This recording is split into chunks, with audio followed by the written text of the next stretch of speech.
Hello, dear viewers. Support me by subscribing to my channel and share my video if you like it. And also, make sure you comment your thoughts. Now let's start the video. 4 years old, Bella's POV. I was standing in the hotel room, looking out the window, and watching the children playing on the streets. In Rome, being as clumsy as I was, it was wiser to stay out of situations where I might get hurt. Besides, I didn't really know anyone yet, as I just moved to Italy with my mother a few days ago. I didn't even understand what the other children were saying. Flashback. A few days ago, "I'm sorry, Bella, but we're gonna leave Charlie. Mommy doesn't love him anymore," Renee softly whispered to me, as we boarded the plane that would take us away from Forks. All too soon, we landed in Rome, where Mum booked us into a hotel while she tried to find us a house to live in and sorted out the divorce papers with Dad. She didn't think I understood what a divorce was. But I did. Back to present. I sighed and gave up watching the other kids. I moved away from the window. I knew that even if I had spoken their language, I wouldn't fit in. I was different from other people. I had a gift. I was able to shield myself. From what I could tell, it was invisible to others. To me, it looked like a translucent haze of white when I cast a shield around myself. Others also couldn't feel it, although to me it felt like a comfortable second skin. From the age of 2, I had realized that I had a shield. I had experimented, finding that wrapping myself in a shield was surprisingly easy to do, and came in very handy as it stopped me from getting hurt when I tripped or fell. The main things I noticed about my shield was that it not only acted as a physical barrier, but it also seemed to absorb the force of impact, so I was never hurt at all. This was a fact I noticed when I tripped and ran into a pole one day, managing to throw up my shield before I hit it. I was surprised to find that while I felt nothing on impact, the pole now sported a small dent. As I got used to my shield, I started experimenting and found that I could cast shield around other people and objects. That was how I found that they couldn't feel my shield. I regularly cast shield around my parents and held them for hours at a time, and they never gave any indication that they had ever felt it. In fact, one time, I had been shielding my mother while I watched her make dinner, and she accidentally chopped her finger on the chopping board while cutting the vegetables. The knife had ended up with a slight dent, and Mum's finger had been fine. She had seemed a bit puzzled at first, but she quickly shrugged it off while I looked on innocently. By the age of 3, I had control of my shielding ability, enough to be able to pick up multiple items and move them by wrapping my shield around them and mentally moving my shield. It came in handy at night when I was in bed and didn't want to get up and go to my bookshelf to retrieve books. Instead, I simply wrapped a shield around my chosen book and moved it until it was in my hand. I did find that while wrapping shields around myself and others and moving small things didn't take any energy. If I tried to move large things, it became very tiring. Like the time I decided to move my bed around my room. I could only lift it about a foot in the air before I started to feel slightly drained of energy. Not a whole lot, but noticeable nevertheless. These days, I tended to only use my shields if I was protecting myself from a fall, which happened regularly with my clumsiness, or if I was feeling particularly lazy and didn't want to get up to get something. Of course, I never used it in front of people. I had no desire to stand out from a crowd, and I tried to fit in as much as a plain, clumsy kid could. I also had no desire to have people prod and poke me if they found out what I could do, so I kept silent, as my gift was fairly easy to hide. No one suspected that I was anything other than ordinary. But even though I tried to fit in, I knew I was different, and because I wanted to keep my ability a secret, I was always a bit wary of people. My mother interrupted my musings by bouncing on my bed in an excited manner. "What do you think of Italy, Bella? Isn't it beautiful?" she gushed. "Yes, Mom, it's gorgeous," I agreed quietly. "Good, I'm glad you like it, baby, because I've decided to try and find a house here for us to live in," she announced, enthusiasm pouring out of her. "In fact, why don't we go sightseeing and see a little more of Rome?" she suggested. I agreed and got ready. Following Mom out of the hotel lobby and onto the street, I watched the olive-skinned pedestrians making their way along the footpath. My mother stopped at a shop and struck up a conversation with the lady behind the counter. I decided to wait outside and walked a little further down the street, keeping a watchful eye on Mom, who was still chatting animatedly in Italian. All of a sudden, I felt a shiver of dread run down my back, before strong hands grasped me, forcing a strong-smelling cloth to my nose. I tried to scream out, but gagged on the rag. Struggling with all my might, I felt the world turn hazy as I slipped into darkness. Awoke to find myself in the middle of a small room, the single light bulb suspended high above us, casting dreary shadows into the corners of the room. I sat up and slowly took in my surroundings. The walls and door seemed to be made completely of metal, as did the floor. The ceiling was a few stories above my head, and there were no windows. As I finished my cursory glance, I was shocked to note 3 tall figures in the corner of the room. When they saw that I had detected them, they moved towards me. They seemed to glide across the room, their grace making their movements seem effortless. As they moved into the light, I took note of the fact that they were all extremely pale, with dark bruise-like circles below their eyes. They were all old-looking, with skin that appeared fragile and papery. But what was most surprising was their eyes. All 3 of them had eyes that were dark burgundy in color. "Look, our little meal is awake," the tall man in the middle exclaimed, his long black hair swaying slightly as he leaned down to inspect me. "What are you? Why am I here?" I trembled as I asked my questions, my mind instinctively wrapping a comforting shield around myself. "Why aren't you observant, small one?" he exclaimed. "Well, normally I wouldn't tell you this, but since you are gonna end up dead anyway, we are vampires," he explained, "and quite simply, you are here to be our meal." I shivered slightly from the thought of being eaten, but I was slightly comforted by the knowledge that my shield was shrouded over me. I had no doubts that they were in fact vampires. As a 4-year-old, I had an active imagination, and I could see that they were definitely not human, nor did they have a reason to lie when they clearly thought that I was going to be their meal. As I quickly processed the admission of the vampires, I felt my curiosity suddenly bubble to the surface. If I had ever listed my faults, curiosity would have been at the top of the list. I had always been too curious for my own good, simply having to know anything and everything. Realizing that they couldn't hurt me, curiosity quickly overcame fear as I looked closely at the 3 tall old men before me. "So, do you burn in the sun and sleep in coffins like Dracula?" I asked, inquisitiveness burning in my tone. The first man laughed uproariously, while the other 2 managed to crack small smiles. "No, my dear, thankfully we don't. In fact, we sparkle in the sun, and we don't sleep at all," he explained. "Oh, so what are your names?" I asked, intrigued by the answers he was giving me. "I am Hero, and there are my brothers, Caius and Marcus," he said, pointing to each of his companions in turn. "I'm Bella," I replied softly, holding out my hand. He took it eagerly, and I became confused as his face quickly became confused before a blank mask overtook it. He softly released my hand, muttering, "You are the most interesting individual I have ever met in my thousands of years." His brothers looked at him curiously while I patiently waited for an explanation. He sighed. "You see, young Bella, some vampires have gifts, which they get when they become vampires, and usually it is something carried over from their human life which becomes stronger. Marcus here can see relationships between people. I myself am able to see every memory and thought that a person has ever had as soon as I touch their hand. In all my thousands of years as a vampire, I have never come across anyone who was an exception to that until now. You, Bella, are the first person that my gift has not worked on."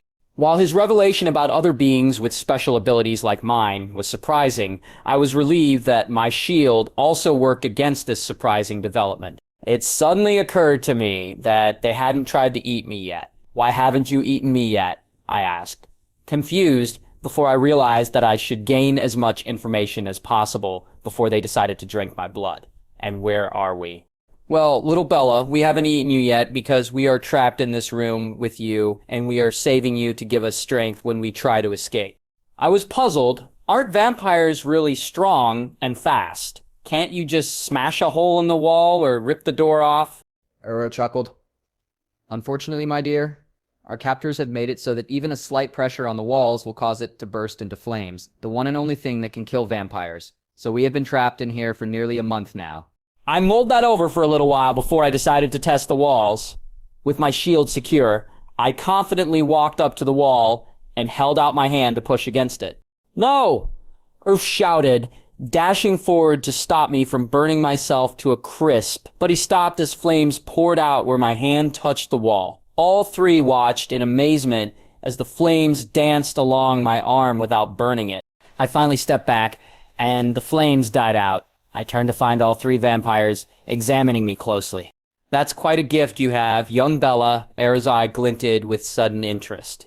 "It is very similar to a vampire I know called Renata. She is able to manipulate a physical shield around herself and even push it out onto others," he explained. You know someone who has shield like me? I asked. I was suddenly burning with a need to meet this person. Indeed. In fact, I'm sure I would be able to let you meet her if you can help us get out of here, Arrow proposed. So, you want to eat me? Of course not. Bella, you are far too intriguing. If you can help us out of here, we would be in your debt, he explained. We need to know whether you can extend your shield to cloak all of us. Callius finally spoke up. I nodded shyly in response to his question. I can shield all of you at once, I admitted. I concentrated until I saw them all covered in a white mist. I have you all shielded, I announced. How long can you hold the shields around us, Bella? Arrow inquired. I shrugged. I don't know. The longest I've held them around others is a couple of hours, but I can hold mine constantly. How interesting. Aru's eyes were bright with interest. What? This is all well and good, but now that we know she can keep her shield around us, do you think we could put off the questions until we escape? Marcus asked, cutting off Arrow's questing. Oh, of course, how rude of me, Arrow apologized. Now how are we getting out of here? They all turned to look at me. I looked around the room and decided that the door would be the easiest. Walking towards it, I pushed out a fifth shield and slammed it against the door. Flames roared out of it, but they quickly died down as the door flew backwards to reveal a simple room with 3 stunned occupants. Oro, Caius, and Marcus quickly stepped through the hole, and I unshielded them once they were through. They immediately headed for the 3 men, one of which I recognized as my abductor, and I watched with fascination as the 3 vampires attacked and drained our captors. Their grace amazed me as they leaped for their prey, their sharp teeth quickly finding the jugular and biting down. In a matter of seconds, 3 lifeless and bloodless human bodies lay on the floor in front of 3 sated vampires, whose eyes were now bright red. I felt a momentary sense of guilt as I realized that I didn't feel sorry for the dead men. They had, after all, kidnapped me to feed to 3 hungry vampires. Once they were finished, and they had destroyed all evidence in the building that there had ever been vampires there, we exited the building, and I noticed that the sun was just setting. I realized that I had been away from Renee for about 3 hours. I knew she'd be worried sick by now. I was distracted from my thoughts by the 3 vampires beside me, arguing about what they were going to do with me. We can't just let her go, Caius argued. What if she tells someone about us? We owe her our lives. We can't just kill her. Arrow already promised her that we wouldn't. And we can't turn her because she's too young. There's no way we want to deal with an immortal child. Marcus disputed. Arrow sighed. How old are you, Bella? 4. I answered. I watched as their faces became surprised. You are incredibly intelligent for someone your age, he observed. His face turned thoughtful as he internally considered options. I decided that now would be a good time to remind him of his other promise. I would still like to meet Renata, and I would love to know more about vampires. I stated I was still incredibly curious about them. Oru sighed. Yes, of course, little Bella. I wouldn't dream of doing back on my words. However, there are more pressing matters that need attention first. Your parents will undoubtedly be looking for you, and we have to decide how to explain why you are with us and how you got here, he explained. You mean we're going to let her go? Caius asked, outrage evident in his voice. You are forgetting, Caius, that even if we wanted to, we can't kill her because of her shield. Arrow reminded him, I think our best option is to keep an eye on her as she grows to make sure she doesn't tell anyone and turn her when she is fully grown, he proposed. You mean I'm going to have to be a vampire when I grow up? I asked, suddenly concerned. Will I have to kill people and drink blood? I started shaking at the thought. Calm down, little one. It won't happen for at least another decade of 2. And I supposed if you are that opposed to killing people, we can find other options for you. Marcus assured me. I relaxed slightly. Now that we've decided what to do, we need your promise that you won't tell anyone about vampires. Caius was evidently feeling reassured now that they had a plan. I promise, I solemnly said.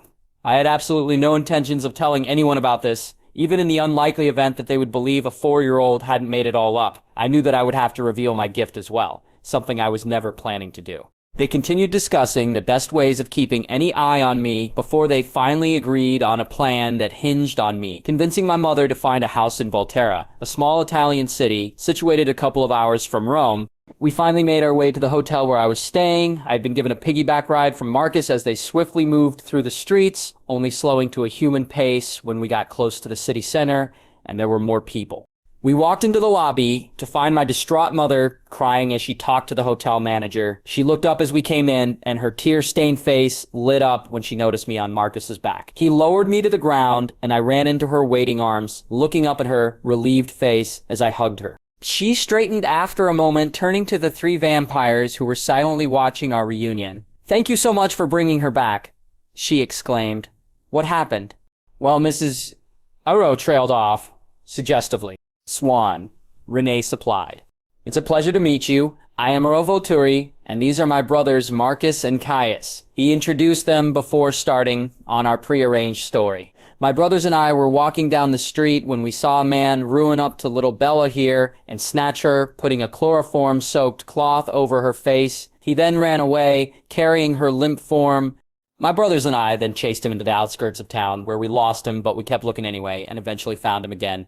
When we came upon him and he saw how close we were, he dropped Bella and ran off. We waited with Bella until she woke up and told us who she was and where she was staying, and then we brought her back," Arrow explained in a perfectly smooth voice, which betrayed no uncertainty.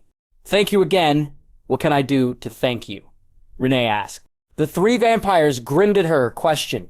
"Well, Mrs. Swan, we happen to be the founders and teachers of a special school in Volterra that specializes in gifted students. We only have 10 students at any time, and they are given advanced learning programs to suit their capabilities." I droned out as Ro continued to describe the virtues of the non-existent school, which I would be pretending to attend so that they could keep an eye on me, and I could learn about vampires and develop my shield. "We have talked to Bella, and it is clear that she is an incredibly gifted child." I couldn't help noticing that his choice of words noted my gift rather than my intelligence. "We feel that she would make an excellent addition to our school, and we would like to offer her a full scholarship," Aro explained. Mom looked slightly dazed by his voice as she processed what he had told her. "That's quite a generous offer." But she finally turned to me. "What do you think, Bella? Do you want to go to the school?" It was time for me to act. "Oh yes, please, Mom," I jumped excitedly. "They were telling me all about it on the way here. Did you know the school is held in a castle?" I exclaimed. My enthusiasm must have been convincing. "Well, if you really want to go, dear, I think this would be a wonderful opportunity for you. So I guess we're moving to Volterra," she decided. Yay, I jumped up and down animatedly, not even needing to fake it because I really wanted to meet the other vampires and learn more about my shield. I let Renee sort out the details of the school with them, waiting patiently until they were done, and finding that we would be going to Volterra in the morning to start looking for a house. When they finally finished, Mom and I bid the brothers good night and made our way up to our room. I fell asleep early that night, exhausted by the day's events, but with my curiosity still burning for more information about the mythical creatures I had encountered. Within a week, Renee and I had found a small house to buy in Volterra for a really cheap price, which I found out later was due to my vampire connections, and she had found a job illustration children's books for a local author and working at the children's library. I was excited. I was finally ready for my first day of school. Renee and I had been taken on a tour of part of the castle a few days ago, where Mom was shown a couple of rooms with desks, chairs, laptops, etc., to make them seem like normal classrooms. She had then met some of my teachers. All in all, she had been very satisfied with the knowledgeable demeanors of the staff and the classroom setup. I chuckled, imagining her reaction if she had realized that their knowledge had come from centuries of living rather than the few decades they appeared to be. I said goodbye to Renee outside the castle entrance before heading through the doors alone to meet some of the world's most dangerous predators. Once I closed the doors, I was startled to find 2 large male vampires suddenly appear in front of me. I calmed myself and gave myself a mental reminder to get used to the extreme speed that vampires moved at. "Hi, I'm Felix," the larger of the 2 introduced himself. "And I am Dimitri," the second vampire stated. "It's nice to meet you," I said, shyness suddenly overcoming me. "I'm Bella." "Why, you're just as cute as Ariel said," Felix cooed at me. I snapped. I hated being called cute. I pushed out a shield and sent him flying into the wall. "Don't call me cute." I glared at him. Dimitri started laughing uproariously at his partner's misfortune. "Felix, I can't believe you just got smashed into a wall by a 4-year-old. He choked out between laughs. "Well done, Bella. You look like an angry kitten." I gritted my teeth and sent him flying into the wall, too. "I'm not a kitten," I hissed. He was saved from replying by the entrance of Aro, Marcus, and Caius, who had stood to the side, watching the display with amusement. "Well done, Bella. I can see that you are going to fit in well here." Aro congratulated me. I smiled smugly at Felix and Dimitri, who both wore appropriately abashed faces. "I'm glad you can keep Felix and Dimitri in line." Aro continued, "because they will be your personal guards while you are here." They looked dismayed at the thought of babysitting me, but quickly composed themselves when Aro glanced at them. They led me away to another room where there were 7 other vampires all waiting, curiosity evident in their expressions as their eyes raked up and down me. Aro proceeded to introduce everyone. "This is my mate, or wife Sulpicia." He proudly indicated the tall, beautiful woman closest to the door, her brown hair billowing around her shoulders as she leaned down to shake Bella's hand. "Welcome, little one." She smiled at Bella before withdrawing her hand. Aro moved on to the next in the line. This lady exuded grace and beauty, her expression soft and kind. "This is my Marcus's wife, Gideon. A.N. in my story, she doesn't die, because I always thought she would be a nice character." She effortlessly knelt until she was at my level before drawing me in for a soft hug. "Welcome, Bella. You have caused quite a stir here with your talent. We are glad to have you around. Nothing has been this interesting and surprising for us in nearly a millennium," she observed. I smiled softly back at her before turning to the next lady. This lady was tall and very glamorous. Her long mahogany hair was artfully styled in waves, and her clothes were bright and looked designer in origin. "I am Heidi," she introduced herself, smiling at me. The next 2 in line appeared to be twins in their early teens. They both had angelic, childlike features with pale blonde hair. Aro introduced them as Jane and Alec before moving on to the woman I had been waiting anxiously to meet. Renata was relatively plain-looking in comparison to the stunning beauty of the other female vampires in the room, but she was still inhumanly beautiful. I greeted her enthusiastically before turning towards the last vampire in the room. He smiled down at me before introducing himself as Santiago. "Santiago will also be one of your guards if Felix or Dimitri is needed for something else," Aro added. I looked at him confused. "Why do I need a guard? I can take care of myself." It was Caius that answered, "Bella, occasionally we have visitors who would probably want to eat you, as well as other vampires staying in the castle who aren't as restrained as us. Your guard will make sure that no other vampires can get to you and keep you out of sight of any vampires other than us." He paused, allowing me to process things before continuing. "Also, other than the vampires in this room, nobody else is to know about you." He puzzled expression and hurriedly continued, "You see, by allowing you to live, we are breaking our main rule." I nodded. All right, explained about the vampire rules and the Volturi royalty during our walk back to the hotel in Rome. So we can't allow anyone else to find out about you. There are other vampires in the world who are enemies and would view you as a pet of ours and try to kill you as revenge against us. They also might view us as weak for leaving you alive and try to overthrow us or view you as a liability because you know what we are and try to kill you so that you can't tell anyone, he explained. I nodded in understanding, so I have to have Felix and Dimitri babysit me, I clarified. Aro chuckled.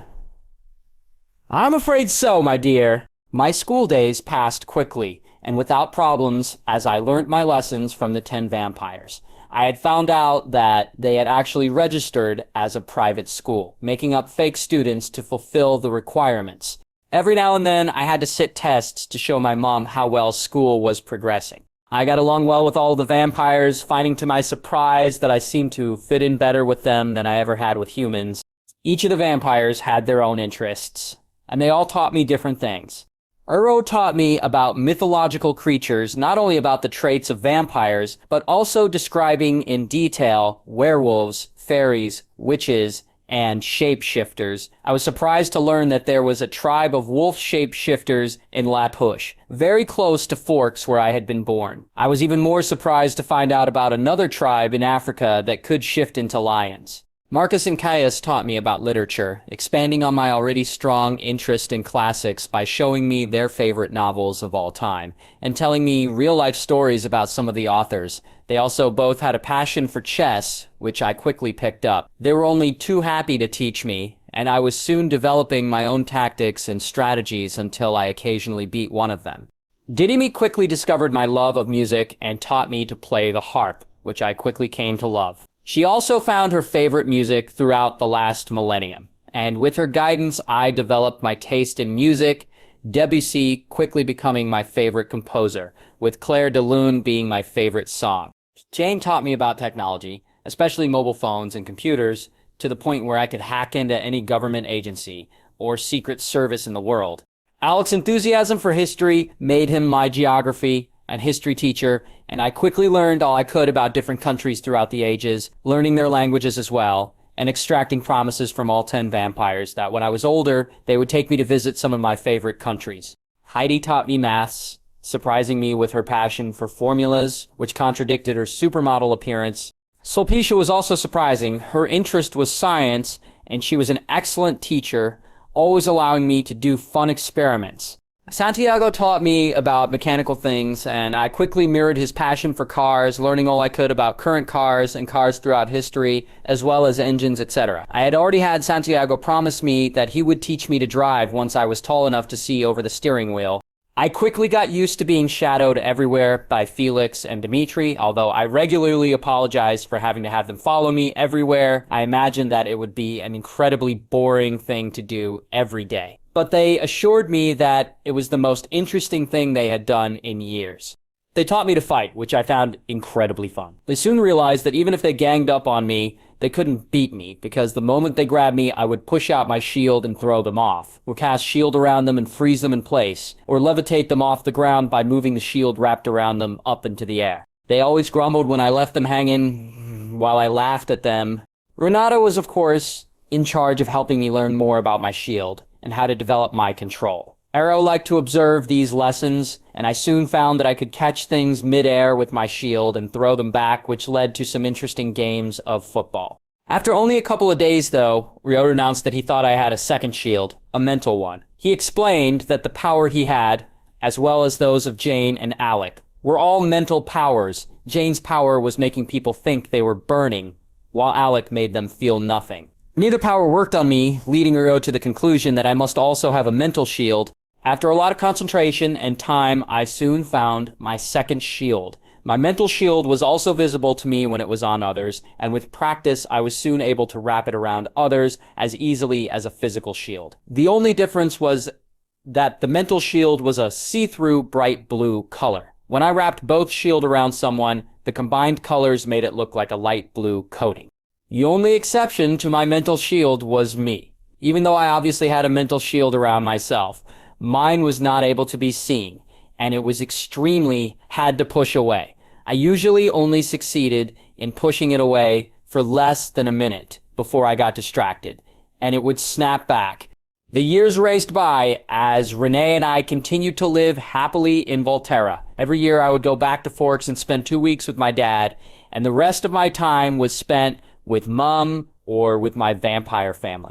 By the time I was 8, I had excellent control of my shields, to the extent where, when Felix and Dimitri tried to ambush me, a regular occurrence, I could not only cast a shield around myself before they pounced at vampire speed, but I could also instantaneously cast shield around them and freeze them in place.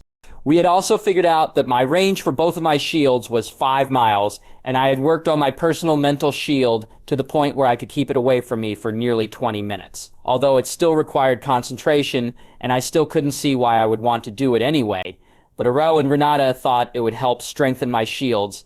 Due to my eagerness to learn, excellent teachers, and photographic memory, I was now a proficient musician, chess player, hacker, and mechanic. I had also already fluent in Italian, French, Latin, German, Spanish, Cantonese, Mandarin, Japanese, Chinese, and Portuguese, all of which I spoke regularly with the vampires to keep practice. I was already smart enough to pass senior high school tests, and Mum was particularly proud of the accomplishments that we had told her about. Even the vampires were proud of me, glowing with pride as they gave me presents on my 8th birthday. All of the presents were expensive. Mostly jewelry, including large, clear priceless diamonds and solid 24-karat gold. I had quickly learned in the last 4 years that the Volturi vampires were incredibly rich. Money was of no concern for them, having spent the last couple of millennia acquiring it, and they spent whatever they felt like. This became evident the first time Heidi took me shopping, which turned out to be a marathon, as she dragged me into shop after shop and bought me over $20,000 worth of clothes, shoes, etc. in one day. Despite my protests at first about them spending money on me, I quickly realized that they were hurt by my protests, and I soon learned to accept what they gave me with good grace, even the black card they gave me when I turned 6. All in all, at the age of 8, I was very comfortable with my life. Bella's POV. Bella is now 8 years old. Not long after my 8th birthday, I found out that the author Mom worked for had retired, and Renee, who had always been rather flighty, decided that it was time for us to move back to America. I was distraught for days when I found out I was leaving, and all of the vampires were depressed to find out that their favorite little human was leaving Volturi. Felix and Dimitri had especially grown attached after spending 4 years as my guards, and even volunteered to go with me until they found out that Renee wanted to move to sunny Phoenix, Arizona. Seeing how upset we all were, Ro managed to charm my mother into a different deal. In the end, the new arrangement was that I would spend 6 months with Mom in Phoenix every year, then board at school in Volterra for the other 6 months of the year, so that I could maintain my advanced education course. Once I heard the new plan, I was relatively excited, although a bit scared. I'd never been to a real school before, and I was worried about having to try and fit in with so many other people. The only real friends I currently had were vampires. Heidi and Dirimi tried to reassure me. They were sure that the other children would love me, and they thought that it would be good for me to experience some normal human activities, such as school.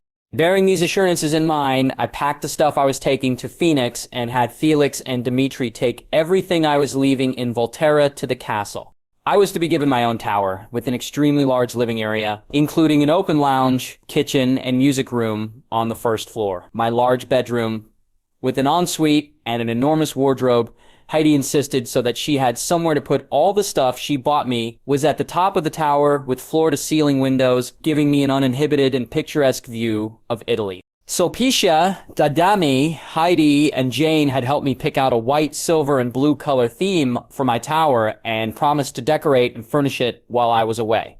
With a saddened heart, I bid my vampire family goodbye, hugging each of them in turn, and hopped in the car with my mother for the long drive to the airport.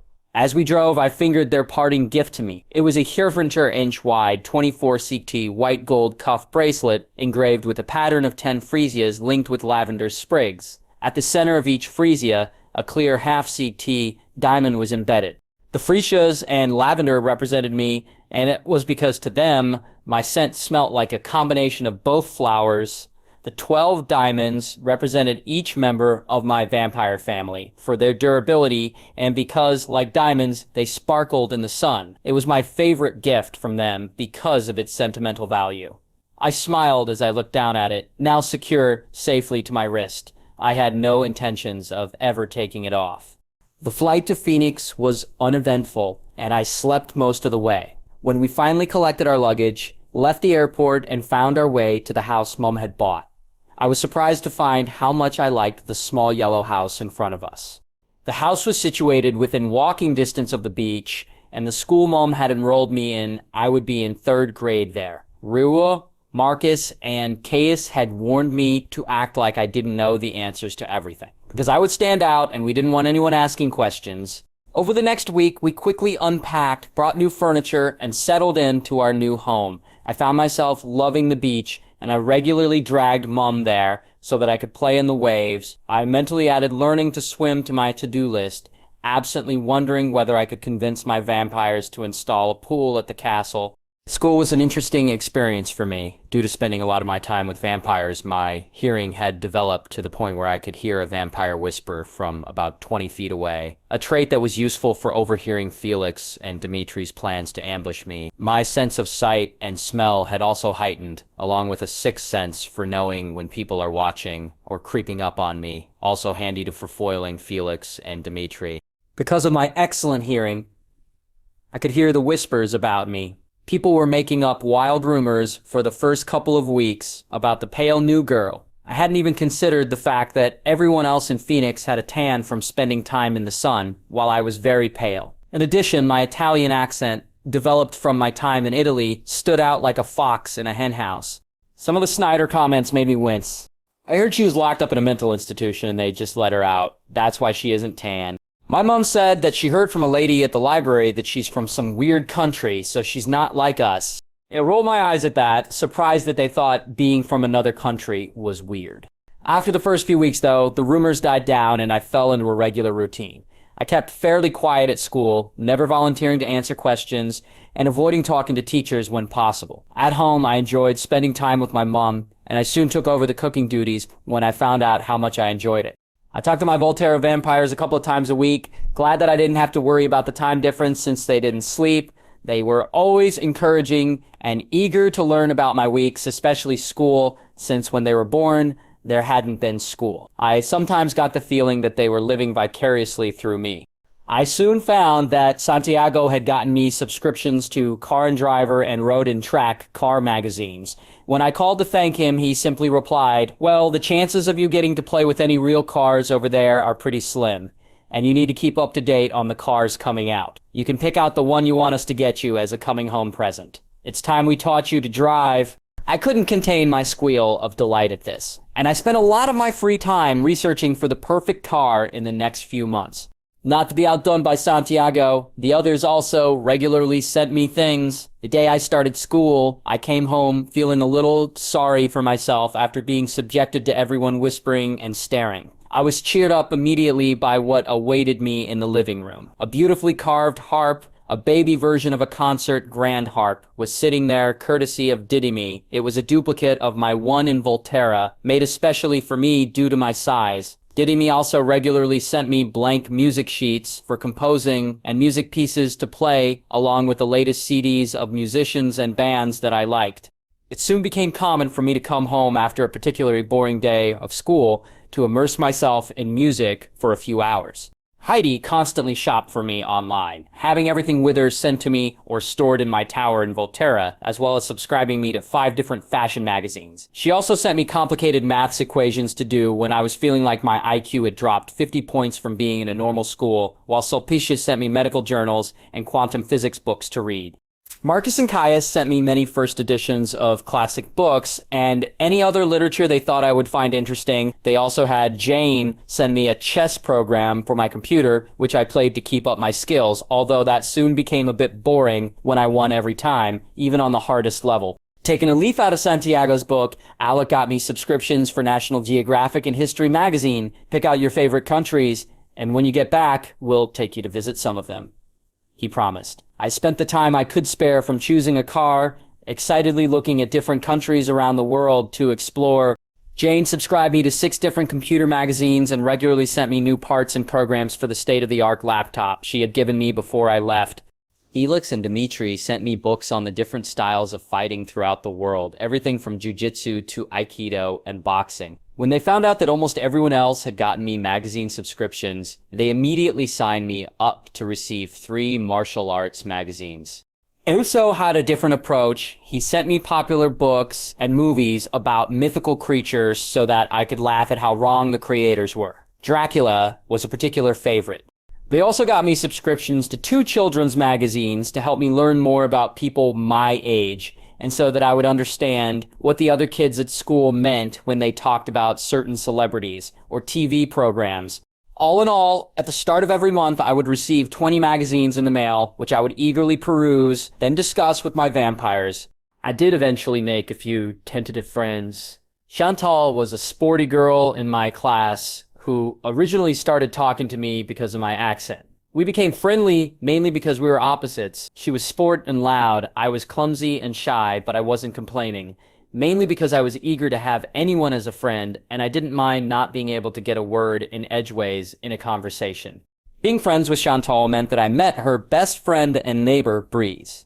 Breeze was relatively quiet, but not shy. She would happily speak out quite bluntly when she wanted to, but only spoke up when she wanted to be heard. I managed to fake my way through conversations about stars and their favorite TV shows, often discreetly pulling out the iPhone Jane had sent me and Googling information during the conversation. Occasionally, I even watched some TV, although I preferred to read books or play music.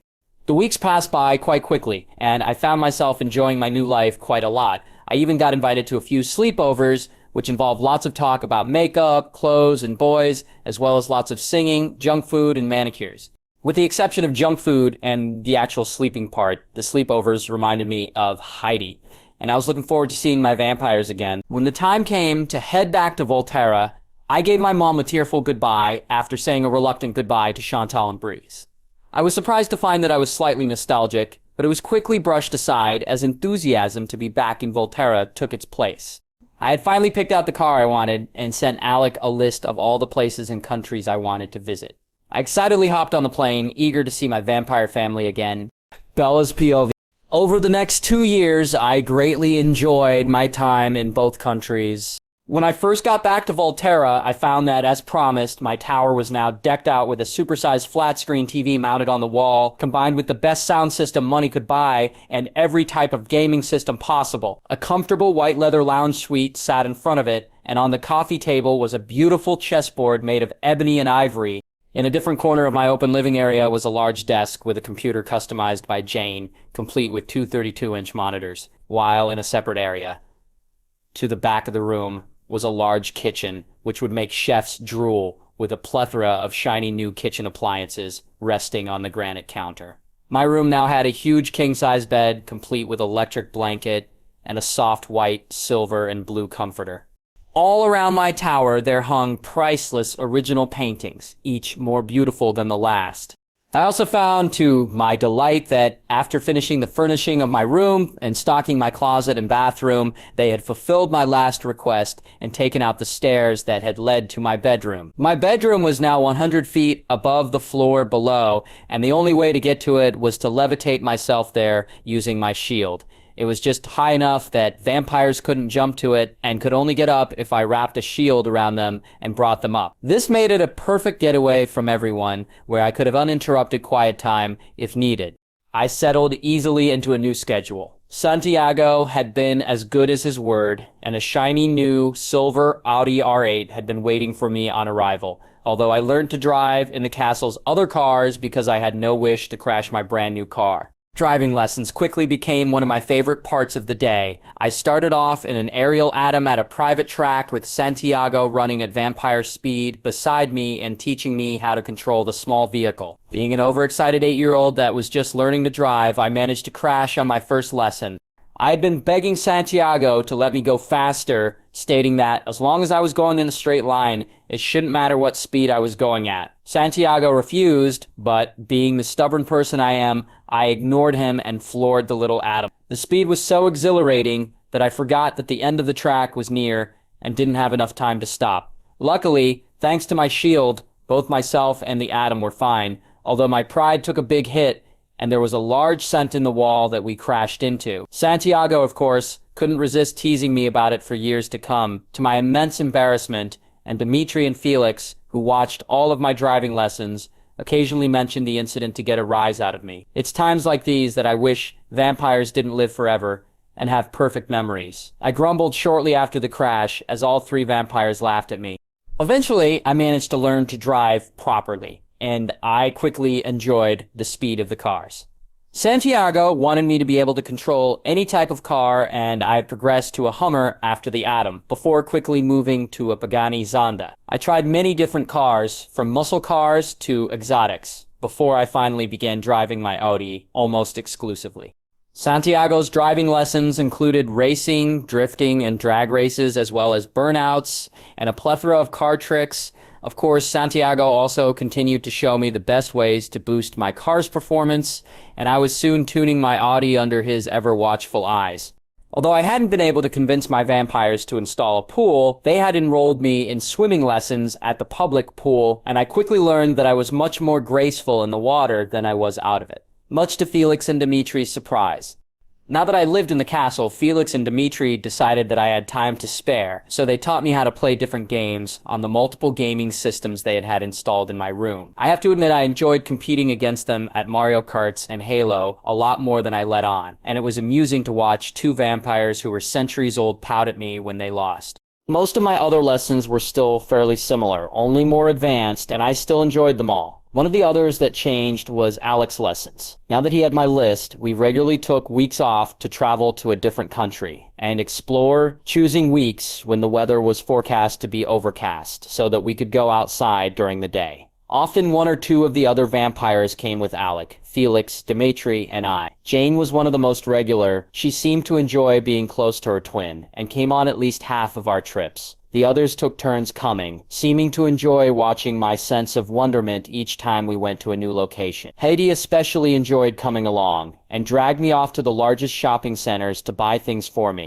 By the time I was 10, I had traveled to every continent in the world except Antarctica, and I had added many languages to my repertoire.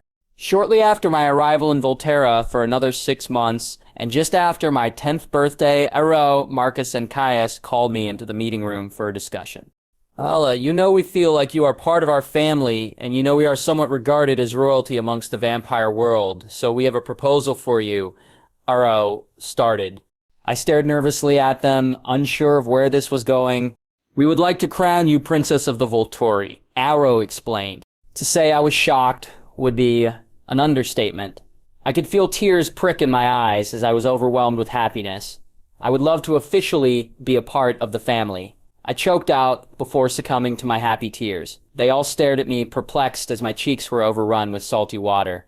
I quickly regained my composure and boldly hugged all of them. All of the vampires were pleased that I had accepted, and I was even presented with a beautiful tiara. I soon started calling Aro, Marcus, and Caius my uncles, Didymi and Sulpicia my aunts, and Felix, Dimitri, Santiago, Heidi, Jane, and Alec my cousins. There was, however, one aspect of my family that I did not like: their feeding habits. Now that I was old enough to understand that they got their food source by sending Heidi out to fish, I was not happy with the fact that as a future vampire, I might have to take innocent lives in order to live. I decided to have a very serious discussion with Aro, and I found him in the library, looking up literature on mythical beings to show me. Uncle Aro, can I talk to you about your feeding habits? I casually asked, hoping he wouldn't refuse me. Aro turned to me, confusion in his eyes.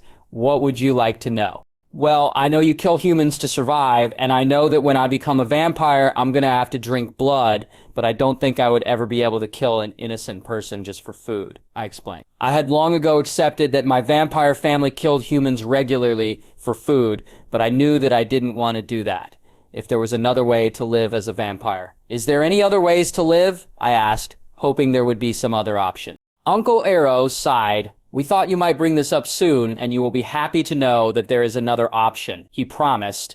A couple of centuries ago, we had a visitor stay with us for around 80 years. His name was Carlisle Cullen, and he had never drunk from a human before. He had golden eyes, though they still went black when he was hungry, and he drank exclusively from animals. I considered this relief washing over me as I realized that there was another option. Then I realized something. If it's possible to survive off animal blood, why don't you all do it? I demanded, looking defiantly up at Uncle Aro. Ori looked apologetic. While it is possible to maintain the diet, it is almost impossible for vampires who have tasted human blood to remain on a strict diet of animal blood. It's like the difference between always having plain white rice and steak. Humans taste 100,000 times better than animals, and they actually satisfy our bloodlust. From what Carlisle told us, animals fill you up, but they aren't truly satisfying. After millenniums of drinking human blood, we are just so used to it. It's almost like an addiction now, he tried to explain. It's the type of diet that can really only be maintained if you start it from the moment you are changed. A bit like the saying, you can't miss what you've never had. He chuckled for a bit. We used to call Carlisle a vegetarian vampire because of his aversion to our natural food source, he told me. I mulled the concepts around in my head and finally nodded, accepting his explanation. So, it's possible for me to survive off only animals when I'm changed. I'd never have to kill a human for food. I clarified. Yes, he confirmed.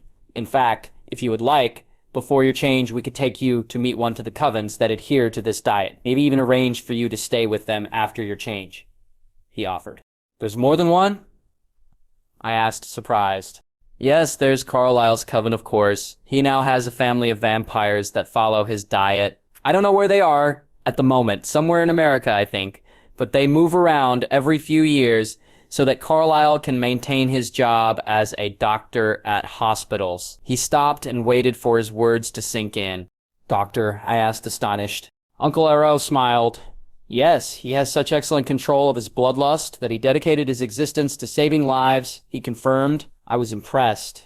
The other coven of vegetarian vampires live in Denali, Alaska. They consist of 3 succubi sisters, and Elizire and Carmen, a mated couple. Elizire used to be a part of the Volturi, and his gift is the ability to tell the gifts of others, although I'm fairly positive that it wouldn't work on you. He is a good friend of ours, but when he found his mate, he wanted to try a different way of life. We still keep in contact with him, and he seems to be quite satisfied. We even mentioned to him that we have recently crowned a new princess. He winked at me. I frowned, worried. "Don't worry, though. We didn't tell him you were human or who you were," he assured me. "You know, we can't allow anyone to know we bent the rules and let you live," he reminded me.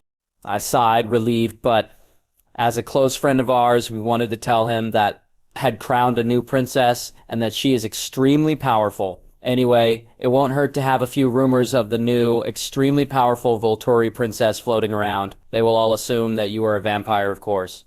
He seemed amused by the thought of it. "Hopefully it will help vampires fear us so that they don't go breaking the rules," he explained. "We don't want to have to send out your guard to deal with another newborn war like the ones in South America again." I shuddered. Oro had told me about the newborn wars that had happened, and they sounded horrific. I was happy to let the rumors of me spread through the vampire world, if it prevented vampire wars that Felix, Dimitri, Santiago, and Jane would have to go and break up. As far as finding you a vegetarian coven to live with for at least your newborn vampire years, or longer if you get attached, I would recommend Carlisle's coven, he mused. I raised my eyebrows at it. They have a structure that is more like a family, with 3 mated pairs and another male, and they are more integrated into human society. Besides, he mused, I hear that the single male, Edward, has never found a mate. He trailed off suggestively. I scowled at him. "I'm 10 years old, Uncle Ero," I stated firmly. "I'm too young for you to start matchmaking." He grinned at me. "But not for long, my little princess. Not for long." He laughed as he walked away, and I gritted my teeth to try and quell the urge to smash him into a wall. I mulled over the idea of hunting animals for a few days, and even though I had made my decision to be a vegetarian vampire when I was changed, I was having a hard time picturing a vampire hunting a wild animal. Unluckily for Felix and Dimitri, I decided that I wanted to see a demonstration, and that they would be the perfect vampires to show me. "No way," they both shouted at me when I asked them. "When we hunt, we give ourselves over to our animalistic side. We might end up trying to hunt you instead." They tried to get out of it. I rolled my eyes. "Oh, come on," I whined, giving them my best pout and puppy dog eyes. "Please," I begged. "It's not like you could hurt me, even if you could go after me, and I'll have Jane with me," I reminded them. I could see their resolve waver, so I decided to go in for the kill. "I'll have extra fighting and gaming sessions with you guys for a whole month," I promised. They looked at each other for a second and groaned. "All right," they submitted. "Yes," I clapped, jumping excitedly. Manipulative little princess. Dimitri whispered lowly to Felix, who nodded slightly. I pretended I didn't hear as I waltzed off happily.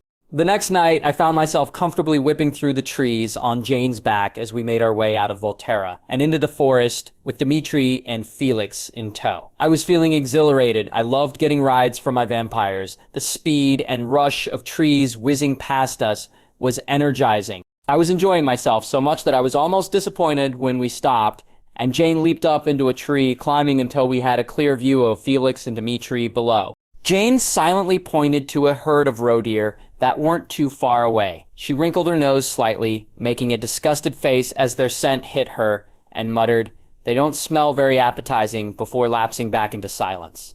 We watched as, down below, Felix and Dimitri sunk into hunting crouches. I was thankful for my developed sight as I watched them silently speed towards their prey before leaping in the air and landing on the backs of 2 deer. In a matter of seconds, the necks of both animals were broken, and the sharp teeth of the 2 vampires had sunk into the delicate necks of the deer. I watched fascinated and slightly disappointed that it hadn't taken very long, but thankfully, after draining the deer, Dimitri caught the scent of a wild boar and took off after it. With Jane and I following, he had a slight tussle with the boar, goading it until it became angry and tried to gouge him with its tusks, before he finally decided to kill it. He straightened and laughed. "Well, he certainly tasted better than the deer," he observed. "Although it was nowhere near as good as humans." I gave him a patronizing glance before I realized that Felix was missing. "Where's Felix?" I asked, puzzled. We backtracked and they picked up his scent, following it until we found Felix in a large clearing, laughing as a large brown bear tried to claw and bite him. His shirt and cloak were now ripped, and he seemed to enjoy watching the confused bear try to kill him. We waited patiently until finally Felix seemed to get bored and put the bear out of its misery. On the way back, Felix's only observations were, well, fighting a bear before eating it is much more entertaining than eating a scared human, although it isn't nearly as satisfying to drink. I rolled my eyes at him and settled back, enjoying my ride home. The only lessons in the castle that I did not enjoy over the 2-year period were the dancing lessons that all 12 vampires insisted on. With my clumsiness, I was constantly stepping on Renata's toes as she took over my dance lessons. Now that I had full control of my shield and could use it to do virtually anything with it, from flying to picking up things, even as large as trucks, and catching and throwing things, or shielding everyone in a 5-mile radius with both my mental and physical shields at will. Secretly, once I had learned the basics, and I wasn't stumbling over Renata anymore, I actually quite enjoyed these lessons, although I still complained loudly and never let on that I liked them. Tademi had extended my music studies as well, and when I wasn't off exploring other countries, I worked hard, learning to play the guitar, flute, cello, and piano, although the harp was still my favorite. My mother was particularly pleased with how well I was developing, and seemed to enjoy both the times I was with her and the opportunities that my boarding in Volturi afforded her. She was a free-spirited person who loved trying new things, and in the 6 months of the year when I wasn't there, she took night classes in all of her interests, from yoga to cake decorating. While her interest never lasted very long before she was off doing something else that took her fancy, she enjoyed trying new things, and I was happy to encourage her, glad she was doing okay without me there to look after her. To me, Renee was more like a big sister than a mother, and I always did all I could to help her when I was home. I was fairly sure that she suspected that there was something different about the Volturi, but she could also tell that they loved having me and doted on me, so she continued to let them have me for 6 months of the year, realizing that it was an excellent opportunity for me. She loved the fact that they had taken me to visit most of Europe. I hadn't told her that I had been to most of the other continents as well, and I was always sending her pictures of me in other countries. We were sure that she didn't suspect what they really were, or she would have stopped me from going back a long time ago. But to be safe, we usually limited her contact with them to mainly phone calls with Aro, Marcus, and occasionally Dedamai. I, of course, called her every day when I stayed there. I tended to make a few new friends every time I went back to Phoenix, although I mainly stayed close to Chantal and Breeze, who were always interested in hearing the latest stories about Italy and my time there. I told them what I could, leaving out a few details here and there. Life continued on for me quite happily in this style for a few years. I was pleased that both my rather small human family and my large vampire family seemed content and happy. At 15, I was fairly mature, had traveled most of the world under the watchful eyes of my family, and was a proficient musician and linguist, being able to play most instruments and speak most languages. I had read the majority of the books in Castle Volterra's vast library, and had a thorough knowledge of the history of the world, including humans, vampires, and other mythical creatures. They had given my own black card, which I used sparingly, but I was surprised with how used to spending I had gotten under Heidi's influence, and found that I didn't bat an eye when I paid $4 million for a beautiful painting I wanted for my room in Phoenix. I never told Mum how much it was worth, although I suspected she knew it was extremely expensive. Santiago was proud the day I got my driver's license, passing the test with ease, much to the tester's surprise. Now that I officially held a driver's license, they bought me a blue and white Bugatti Veyron for my birthday. One of the fastest cars in the world, with the engine boosted. It got up to speeds over 450 km when Santiago and I took it to the Autobahn in Germany. Santiago also taught me to ride motorbikes, and even taught me how to drive a boat, taking me out on the Tiber River near Rome. Heidi had also decided that now I was 15, I should have at least one nightclub experience. Apparently because it would make the other kids back at school think I was cool. I, of course, was reluctant for a number of reasons, the first of which was the fact that there was no way I looked old enough to get into a nightclub. I had forgotten that when you have money, you can get whatever you want, and when we arrived at the club, Felix simply slipped the bouncers large wads of cash, and they looked the other way while I walked in. The first thing on their agenda was buy me some alcohol to try, believing that I should try it at least once before I became a vampire. They ordered me a Cosmo and a tequila shot, and watched eagerly to see what I would think. I sipped at the Cosmo first, grimacing as I tasted the alcohol. It was tolerable, but I didn't particularly like it. I put it down and hesitantly took a sip of the tequila. It felt like my throat was on flames, and I quickly spit it out, coughing and spluttering. The three vampires roared with laughter, and I glared fiercely at them. "I'm never drinking alcohol again," I declared. One of the other things I had been worried about soon came up when Heidi decided that it was time for us to hit the dance floor. The other people quickly parted for us, leaving us a large space in the middle. People seemed to instinctively shy away from them, something I had gotten used to over the years, and barely noticed now. Heidi started moving to the music, dragging me with her and showing me how to move. I was sure I looked terrible, and this was why I had tried to avoid clubbing. I was, however, for the first time in my life, thankful for the fact that when I was 13, Heidi had decided that it was time to teach me how to walk in heels. She had forced me to wear them everywhere for months until she was satisfied that I could do so without stumbling, tottering, or falling in them. Although I still occasionally tripped due to my clumsiness, it had been a major source of amusement for Felix and Dimitri on the first week, as they repeatedly caught me when I overbalanced in my ridiculously high shoes. I had gotten angry over being ridiculed, and secretly practiced every night in my room until I could now comfortably run in high heels without falling over. Something I was actually quite proud of. I still preferred flat shoes though, and even though I was fairly stable, I was very scared of the idea of trying to dance at a club in the extremely high heels. Heidi had put me in for the night. I was also very worried that if I did trip over, I would give everyone a peep show due to the fact that Heidi had forced me into an electric blue mini dress for the night, and it barely came to mid-thigh. After a few songs, I managed to escape from Heidi, leaving her surrounded by drooling guys, and I made my way back to the bar and sat on a stool, asking the bartender for a Coke. I sipped it, watching my vampires dancing gracefully around the dance floor, and relieved to be off my feet in these killer heels. I was surprised when a guy casually walked up to the bar and asked, "Is this seat empty?" indicating the stool next to me. I frowned at him, disgusted that he would try coming onto me. "Yes, and this one will be too if you sit down," I growled. He seemed surprised by the amount of venom in my voice, but steeling himself, he decided to try again. "How did you get so beautiful?" he asked. I had to give him credit for trying, but he needed to get some better pickup lines. "I don't know," I replied sweetly, a fake smile plastering itself on my face. "I must have gotten your share too," I continued, my gaze quickly turning cold. Felix and Dimitri walked up behind me then, and he seemed to get the message, leaving in a hurry as he took in their large, heavily muscled forms. All in all, I decided that clubbing was definitely not as enjoyable as people made it out to be. Back in Phoenix, Mom had started dating again. I was often amused by her stories of some of her more horrible dates. You wouldn't believe it, Bella, this guy spent the whole date running his hands up my arms and trying to subtly cop a feel of my breasts, she said indignantly. Or the guy I went out with yesterday was always making lame jokes and laughing at them.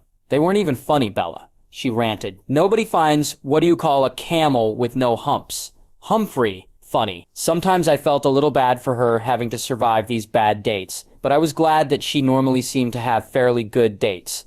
I was especially happy for her when she told me she was serious about Phil. Phil was a minor league baseball player and a couple years younger than her, which was probably a good thing given her childlike tendencies. I teased her about being a cougar, but I was happy for her. When I finally met Phil, I got along really well with him. We shared the same tastes in modern music, although he wasn't a fan of classical, and I thought he was perfect for Mom.